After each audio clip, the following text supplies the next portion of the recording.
Graça e paz, queridos. Eu sou o professor Jefferson Nascimento e nós estamos aqui, por intermédio desse vídeo aqui, para iniciarmos um projeto que Deus colocou no nosso coração, chamado Movimento Universitário Cristão, que é exatamente preparar estes jovens que estão adentrando na universidade, prepará-los intelectualmente para defender a sua fé ou para refutar pensamentos e argumentos que contrariam a visão do cristianismo. E nós estamos aqui através desse programa, vai passar no canal no YouTube, tanto também pelo Facebook, tá certo? E a gente já quer fazer aqui uma conclamação para você que é universitário, você que, na verdade, exerce a sua fé na universidade, mas tem sido, quem sabe, confrontado, quem sabe você tem sido agredido, né, através de argumentos, e você muitas vezes quer tentar responder, defender a sua fé, porém não tem argumentos, né, suficientes para rebater, né, os ataques de pessoas, principalmente não religiosas. A gente vê que hoje o mundo em que nós estamos vivendo é um mundo dominado pelo ceticismo. Né? O ceticismo que teve a sua origem, né, maior com um filósofo iluminista chamado David Hume. Né? David Hume vai mostrar aqui a foto dele, do David Hume. E David Hume, ele nasceu em torno do século XVII e século XVIII. E este homem foi conhecido como o pai do ceticismo. Esse homem chegou a dizer que se quem pegasse os livros religiosos e jogasse ele no fogo, faria um bem pela humanidade. Esse homem exaltou a razão, esse homem divinizou a razão. E esse ceticismo desse filósofo iluminista do século XVII e XVIII, chamado David Hume, ele até hoje, né, as suas sementes têm se promulgado, né, têm prosperado hoje no nosso mundo, no século XXI, chamado a época da pós-modernidade. E a gente vê, meus queridos, que os céticos, os agnósticos e os ateus, os não religiosos, né, principalmente os céticos, eles têm usado uma estratégia, né, para querer atacar a religião. E que estratégia é essa? É uma estratégia onde eles, em primeiro lugar, essas pessoas eles querem banir a religião. Eles querem acabar com a religião. Essas pessoas, elas dizem, elas afirmam que a religião só faz mal à humanidade. A religião atrasa a humanidade. Essas pessoas escrevem livros onde eles combatem a religião, contra-atacam a religião. E a gente vê que, na verdade, irmãos e jovens universitários, que na verdade o século que mais presenciou, né, violência e injustiça foi o século XX, né, o século das duas guerras mundiais. E nós vamos ver que o século XX foi um século marcado pela intolerância religiosa.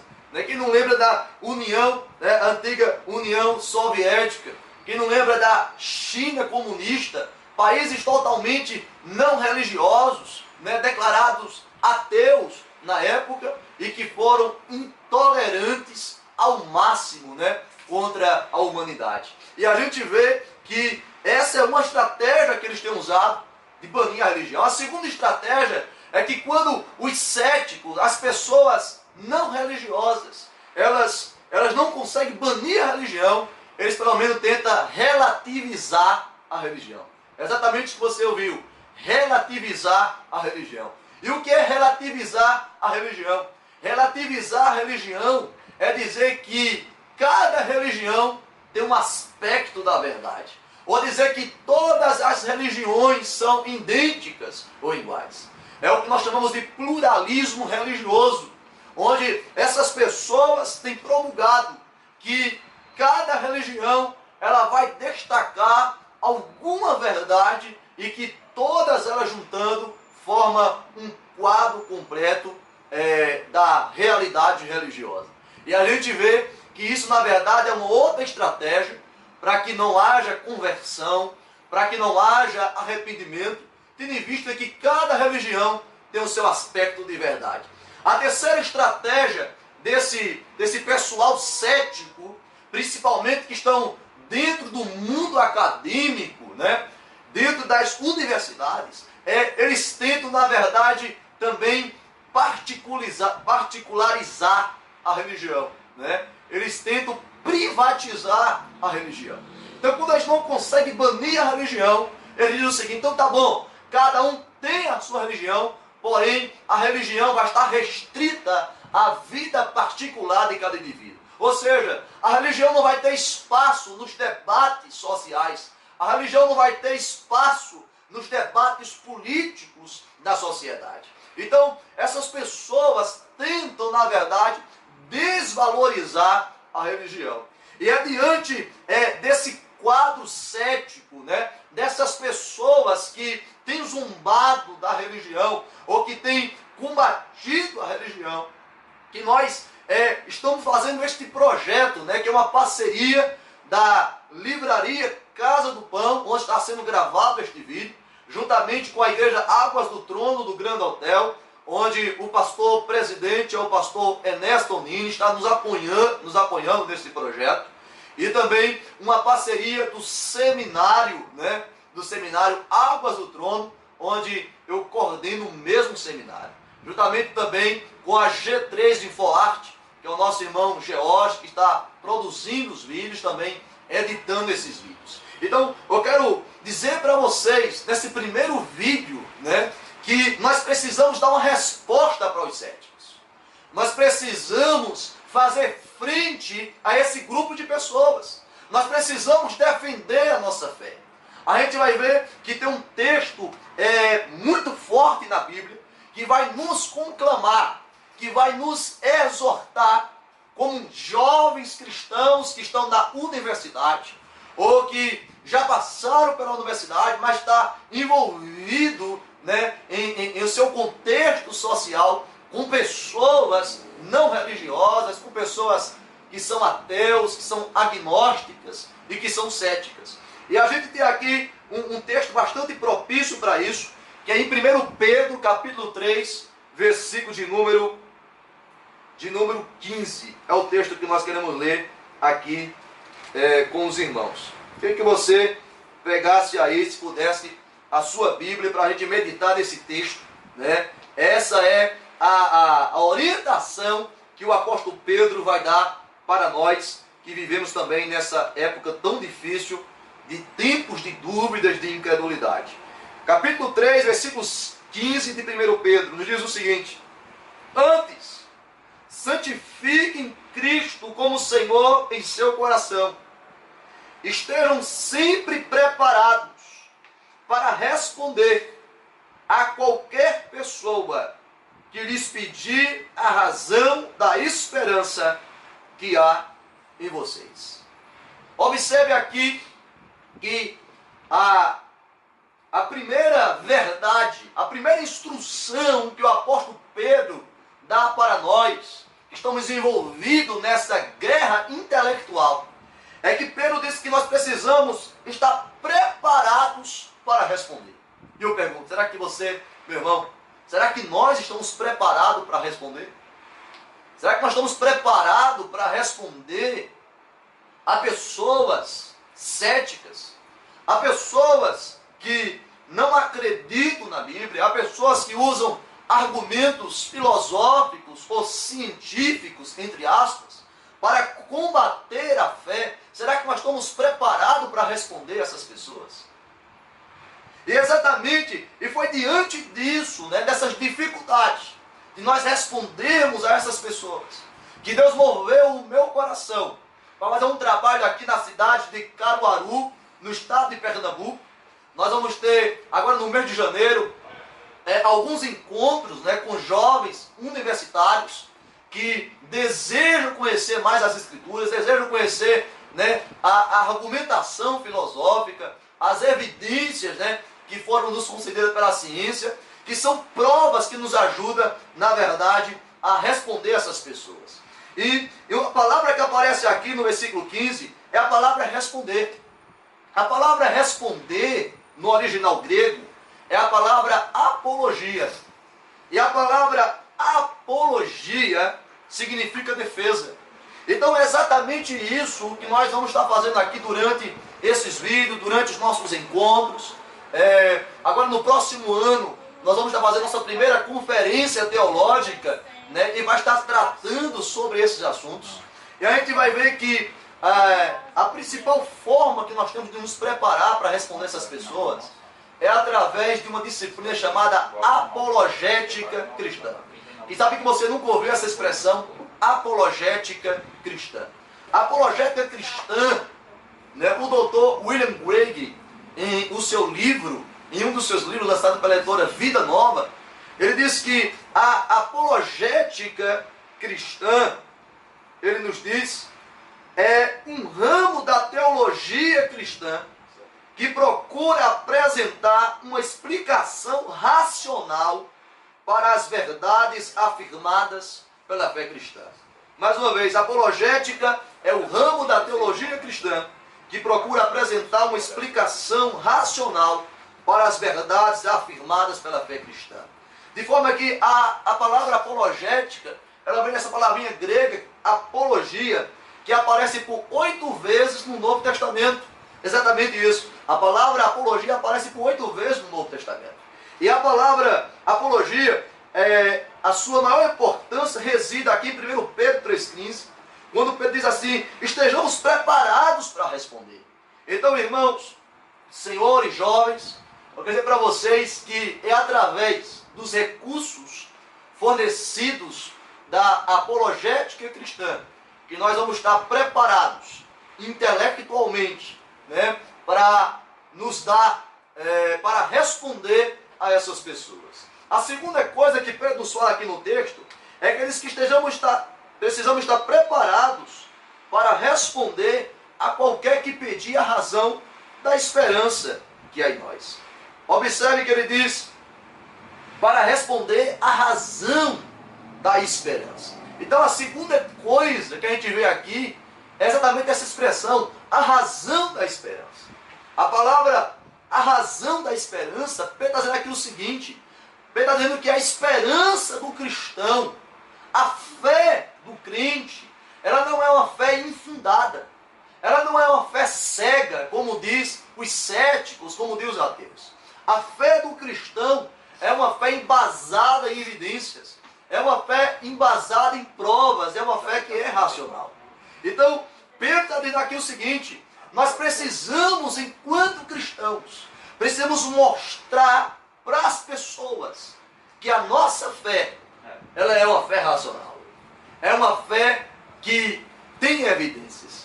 É uma fé que nós temos uma base, nós temos um fundamento. E se essas pessoas, né, elas ouvirem, abrirem o seu coração e realmente elas forem humildes e sinceras diante da revelação divina, com certeza essas pessoas vão se submeter diante dessas provas e dessas evidências do Evangelho.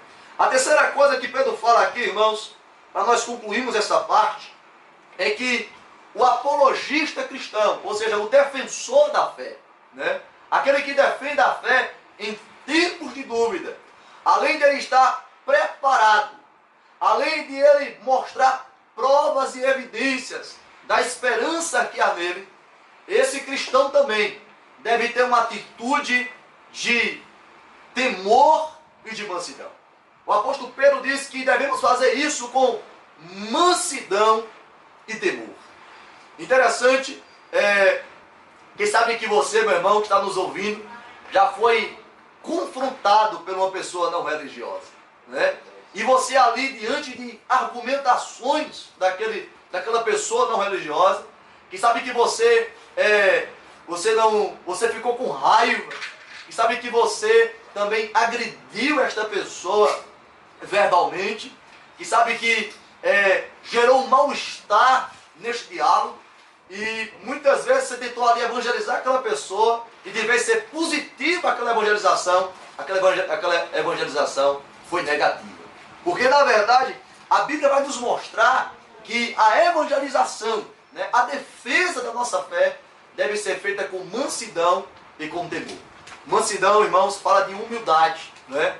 Nós não podemos ser arrogantes, nós não podemos ser presunçosos, nós não podemos ser soberbos a dizer, nós temos aqui os grandes argumentos da fé, ou os nossos argumentos são indestrutíveis, né? Ou eu sou capaz. Na verdade, Pedro nos mostra que o cristão deve ser humilde, né? Deve responder às pessoas com humildade. Não deve ter um ar de soberba diante das pessoas. Né? Porque o próprio texto em 1 Coríntios, capítulo 1, versículo 26 e versículo 29, ele nos fala sobre a humildade. Veja o que diz aí, 1 Coríntios, capítulo 1, versículo de número 26 ao 29. Nos diz o seguinte: irmãos, pense no que vocês eram quando foram chamados. Poucos eram sábios, segundo os padrões humanos. Poucos eram poderosos. Poucos eram de nobre nascimento. Mas Deus escolheu o que para o mundo é loucura, para envergonhar os sábios. E escolheu o que para o mundo é fraqueza, para envergonhar o que é forte. Ele escolheu o que para o mundo é insignificante, desprezado e o que nada é, para reduzir a nada o que é, a fim de que ninguém se vanglorie diante dele. Então, irmãos, a Bíblia nos conclama a humildade. Agora, nós só podemos, irmãos, ser manso diante das afrontas de tantas pessoas contra a nossa fé, se nós estivermos preparados. Né? Eu descobri que quanto mais eu estudar a Bíblia, quanto mais eu tiver argumentos, quanto mais eu tiver provas sobre a minha fé, menos briguento eu serei, menos enraivecido eu irei ficar. Porque aquele que sabe no que acredita, aquele que tem base na sua esperança, ele não se sente afrontado, ele não se sente, na verdade, agredido por pessoas, porque ela tem uma base, essa pessoa tem um preparo para responder essas pessoas. E a segunda coisa que ele fala aqui é que a segunda atitude que deve ter é uma atitude de temor. E temor é uma atitude de confiança em Deus, é uma atitude de total dependência de Deus. E sabe, meu querido, você tem tido medo, né, de defender a sua fé diante de pessoas acadêmicas, de pessoas universitárias.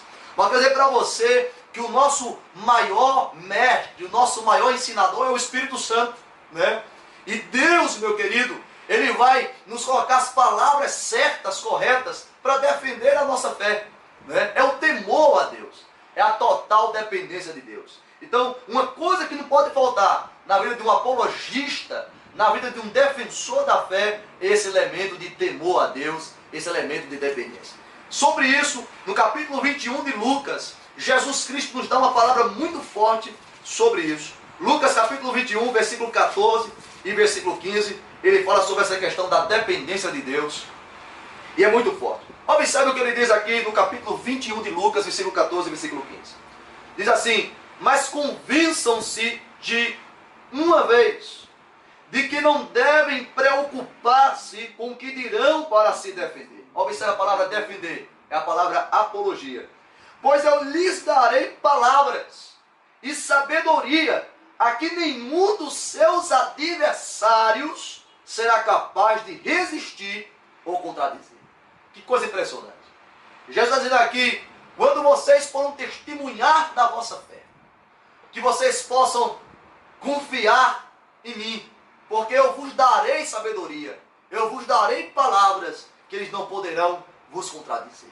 E na verdade, é através, né, da nossa busca do conhecimento, é através da nossa preparação intelectual, que o Espírito Santo de Deus, ele vai estar usando os nossos recursos, vai estar usando a nossa vida para defender a nossa fé, para divulgar o Evangelho na universidade. Meu querido, nesse momento, nós queremos mostrar para os irmãos, né, para iniciarmos nesse primeiro vídeo, um debate, né, que nos Estados Unidos trouxe uma revolução, um debate entre um ateu e um teísta, uma pessoa que acredita em Deus.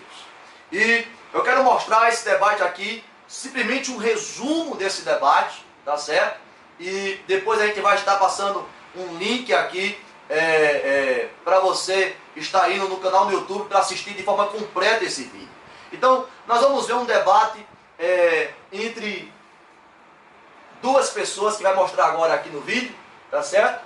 Que é o William Craig. William Craig, ele é um teísta, né? Ele é um cristão formado doutor em filosofia, doutor em teologia. E William Craig, ele é um dos maiores apologistas cristãos vivos da atualidade, né? Dos seus livros que foram escritos, nós temos 4 livros deles que foram publicados aqui no Brasil, traduzido para o português, né? Que foi lançado pela editora Vida Nova, que você pode estar aí adquirindo esse material do Dr. William Craig. Então, o William Craig, ele está revolucionando, né, o mundo acadêmico nos Estados Unidos, também na Europa. E nesse debate, ele debateu com um dos maiores ateus, né, que foi um dos maiores ateus, chamado Christopher Hitchens. Christopher Hitchens, este homem, ele veio a falecer agora no ano de 2011, em dezembro de 2011, né, devido a pneumonia decorrente de um câncer no esôfago, né? E este homem chamado Christopher Hitchens, ele era um jornalista, um crítico literário, né, que nasceu na Inglaterra. E este homem, ele lançou um livro chamado Deus Não é Grande. : A religião envenena tudo.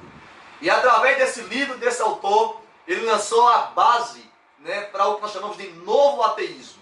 E nesse debate entre William Craig e Christopher Hitchens, eles vão falar sobre a existência de Deus. Será que existem provas filosóficas, racionais, que Deus existe?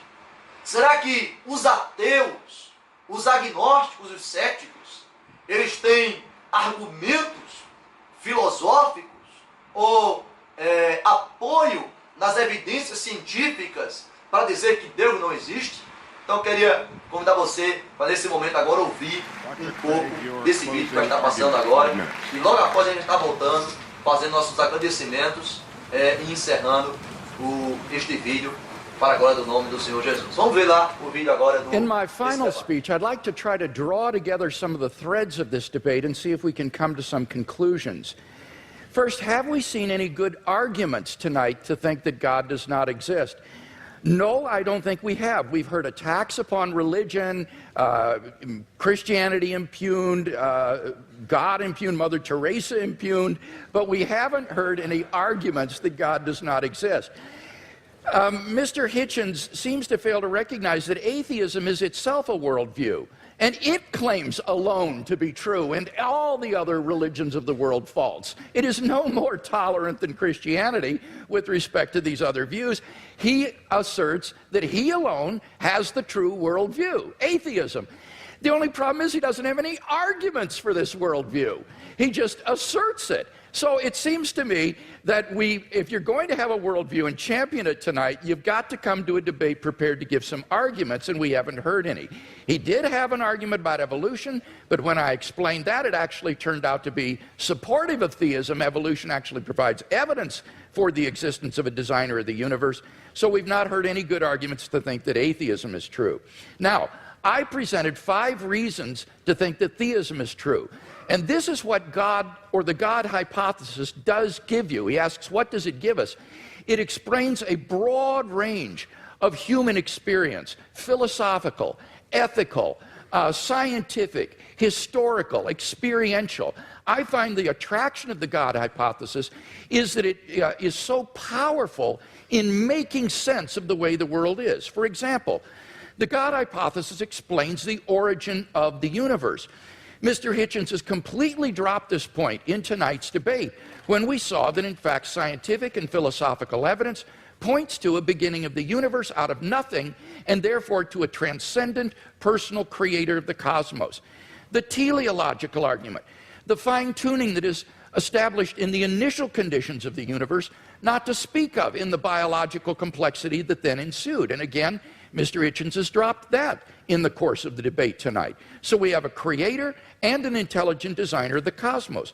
Thirdly, the moral argument. We saw that without God, there are no objective moral values. And here Mr. Hitchens has consistently distorted the argument. He's portrayed the argument as, how would we know moral values if we didn't believe in God? We don't need to believe in a tyrant in order to find moral values. Unbelief doesn't produce wickedness. That is all irrelevant. The point is that there is no foundation on a naturalistic worldview for the moral values and duties that we both want to affirm. And he agrees with that. This is what he says, and I quote.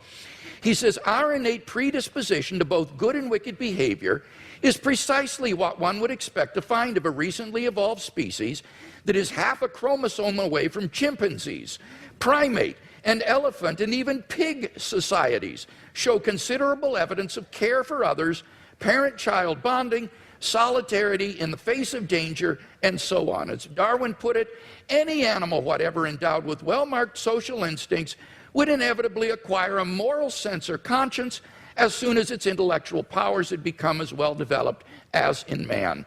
That is the sociobiological explanation of morality. The problem is that that moral sense that develops in pig societies, chimpanzees, baboons, and Homo sapiens is illusory on atheism, because there are no objective moral duties or values that we have to fulfill, and that's what the theist can offer Mr. Hitchens. And so I want to invite Mr. Hitchens to think about becoming a Christian tonight.